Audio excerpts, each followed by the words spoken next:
Hello friends, चलिए आज हम लोग विटामिन के बारे में जानते हैं। इससे पिछले वाले वीडियो में हम लोग विटामिन के बारे में ही जानकारी लिए थे, लेकिन वो विटामिन जो था वसा में घुलनशील था। और ये अब जो जानकारी लेंगे हम लोग, ये जल में घुलनशील विटामिन के बारे में जानकारी लेंगे कि जल में कौन कौन से विटामिन घुलनशील होते हैं। तो हम लोग जानते हैं, सबसे पहले जानते हैं कि इसका खोजकर्ता कौन है। इसका खोजकर्ता सी फंक ने 1912 ईस्वी में किया था। इसका खोज सी फंक ने 1912 ईस्वी में किया था विटामिन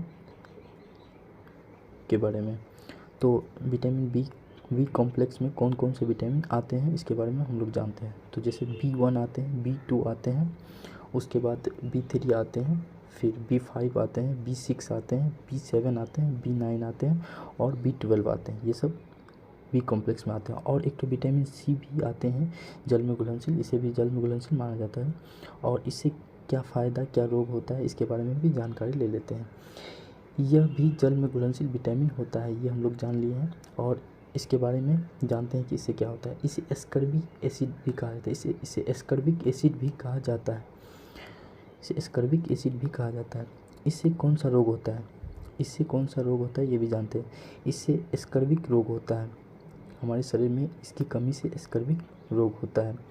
एस्कर्बिक रोग होने से हमारे शरीर में क्या क्या परेशानी होती है ये भी जानते हैं। जैसे कि हमारे शरीर में सूजन होने, मसूड़े में सूजन होने लगते हैं और मसूड़े फूलने लगते हैं। क्या क्या होते हैं, मसूड़े में सूजन होने लगते हैं और मसूड़े फूलने लगते हैं। तो ये रोग होता है हमारे शरीर में विटामिन सी की कमी होने से। और इसका स्रोत जानते हैं, खट्टे फल इसका स्रोत होता है, जैसे नींबू, आंवला, ये सब इसका स्रोत है। इसको खाने से इसका कमी नहीं होता है शरीर में। चलिए, और अब हम लोग जानते हैं विटामिन B1 के बारे में। विटामिन B1 का नाम थायमिन कहा जाता है। विटामिन B1 का नाम थायमिन होता है और इससे वेरी बीमारी होता है हमारे शरीर में। इसकी कमी होने से वेरी बीमारी होता है। और फिर जानते हैं विटामिन B2 के बारे में। विटामिन B2 का नाम है राइबोफ्लेविन नाम है। इसकी कमी से मुंह में छाले आते हैं। और विटामिन B3 के बारे में जानते हैं, नियासिन। विटामिन B3 का नाम नियासिन होता है। और इसकी कमी से हमारे शरीर में होने वाले रोग है प्लेग्रा नामक बीमारी होती है हमारे शरीर में, इसकी कमी होने से जो हमारे लोग। चलिए, अब हम लोग जानते हैं विटामिन B5 के बारे में। विटामिन B5 के क्या नाम है। विटामिन B5 का नाम है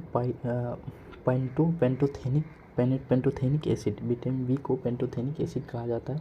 इससे फूड ब्रोइंग रोग होता है। इससे चलने में जलन होता है, वो वाला रोग होता है। तो अब चलते हैं विटामिन B6 के बारे में। विटामिन B6 का नाम है पायरोडेक्सिन।